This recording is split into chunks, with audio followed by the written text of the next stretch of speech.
بسم اللہ الرحمن الرحیم۔ تختی نمبر 8، تنوین اور نون ساکن۔ جس نون پر جزم ہو اس کو نون ساکن کہتے ہیں۔ تنوین اور نون ساکن کی آواز یکساں ہوتی ہے، جیسے با دو زبر بن برابر ہے با نون زبر بن کے۔ یہاں یہ بتانا ہے کہ تنوین اور نون ساکن، یہ تنوین اور نون ساکن کو ذہن میں رکھنا ہے کہ تنوین کسے کہتے ہیں اور نون ساکن کسے کہتے ہیں۔ بلکہ جب آپ کلام پاک پڑھائیں تو کلام پاک میں ایک صفحے میں آپ کو بچے کو جانچنا ہو تو آپ یہ کہیں کہ صاحب کہاں کہاں تنوین ہے اور کون سی تنوین ہے، زبر کی تنوین ہے، زیر کی تنوین ہے، پیش کی تنوین ہے، وہ انگلی رکھتا چلا جائے۔ نون ساکن کہاں ہیں وہ بتاتا چلا جائے۔ تو اس طرح جب آپ کو سمجھ میں آ جائے کہ بچے نے نون ساکن اور تنوین کو سمجھ لیا ہے تو پھر آگے کا سبق پھر آسان ہو جائے گا۔ چلیے اب یہ بتایا، اس سے پہلے بھی بتایا تھا آپ کو، پھر بتا رہا ہوں کہ جس الف پر دو زبر آئے تو وہ الف پڑھا نہیں جائے گا، وہ الف پڑھا نہیں جائے گا۔ الف لکھنے میں ضرور آئے گا لیکن پڑھنے میں نہیں آئے گا۔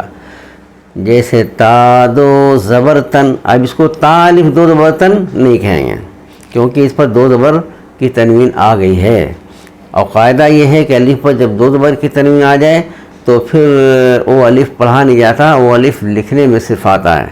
تا دو زبر تن، تا نون زبر تن، تن تن، پہلے ہجے کرائیں، ہجے کے بعد رواں پڑھا دیں۔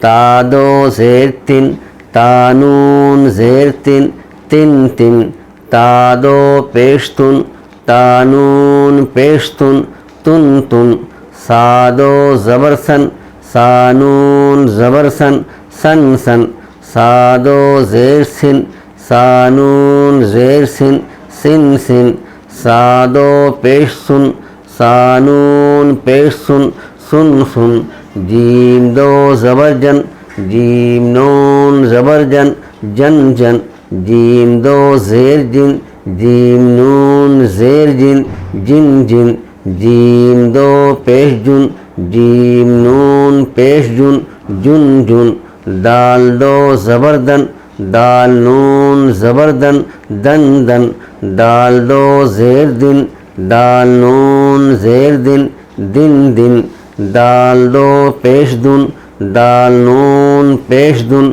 دن دن۔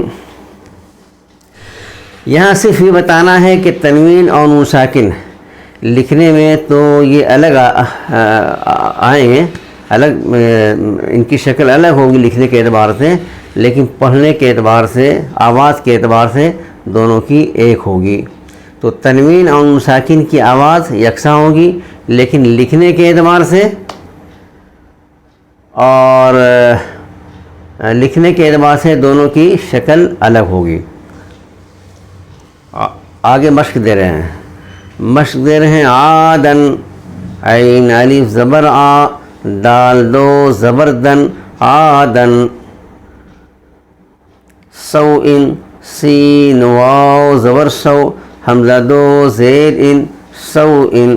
قریب، قاف زبر قا، را یا زیر ری، قری۔ با دو پیش بن، قریب۔ فمن، فا زبر فا، میم نون زبر من، فمن۔ عظیم، عین زبر را یا زیر ری، عظی۔ میم دو پیش من، عظیم۔ کن، کاف نون پیش کن، مرض۔ میم زبر ما، را زبر را، مرا۔ ضاد دو پیش دن، مرض۔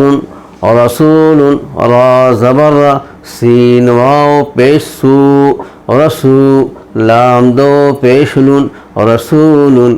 شیئن، شین یا زبر شی، حمزہ دو زبر ان، شیئن۔ غشاوۃ، غین زیر غی، شین الف زبر شا، غشا۔ واو زبر وا، غشاوہ۔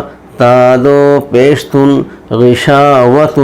غاسق، غین الف زبر غا، سین زیر سی، غاسی۔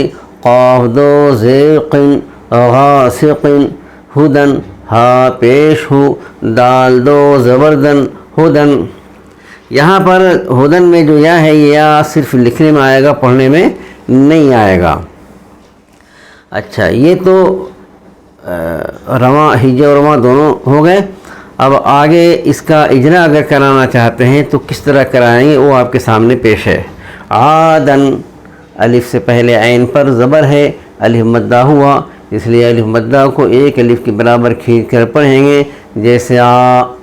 دال پر دو زبر کی تنوین ہے، تنوین اور نون ساکن کی آواز یکساں ہوتی ہے، جیسے دن، عادن۔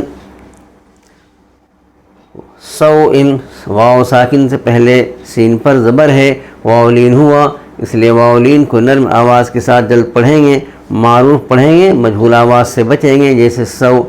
حمزہ کے نیچے دو زیر کی تنوین ہے، تنوین اور نون ساکن کی آواز یکساں ہوتی ہے، جیسے ان، سوءن۔ قریب، قاف پر زبر کی حرکت ہے، زبر کی حرکت کو جلدی پڑھیں، تھوڑا بھی نہ کھینچیں، جیسے قری۔ یا ساکن سے پہلے نا کے نیچے زیر ہے، یا مدہ ہوا، اسے لا مدہ کو ایک الف کے برابر کھینچ کر پڑھیں، جیسے ری، قری۔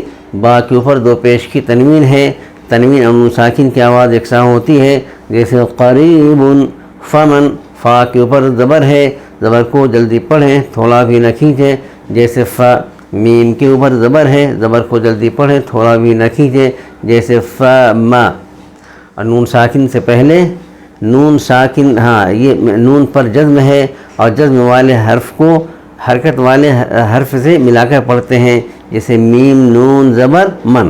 یہاں پہ ایک قاعدہ یہ یاد رکھنا چاہیے کہ جس حرف پر جزم ہو تو اس جزم والے حرف کو پچھلے حرکت والے حرف سے ملا کر پڑھتے ہیں، جیسے یہاں فمن ہے، نون پر جزم ہے، تو اس جزم والے حرف کو پچھلے حرکت والا حرف، پچھلا جو حرف کون سا ہے؟ میم ہے، اور میم پر حرکت ہے تو اس کو حرکت والے حرف سے ملا کر پڑھتے ہیں، جیسے میم نون زبر من، فا زبر فا اور میم نون زبر من، فمن۔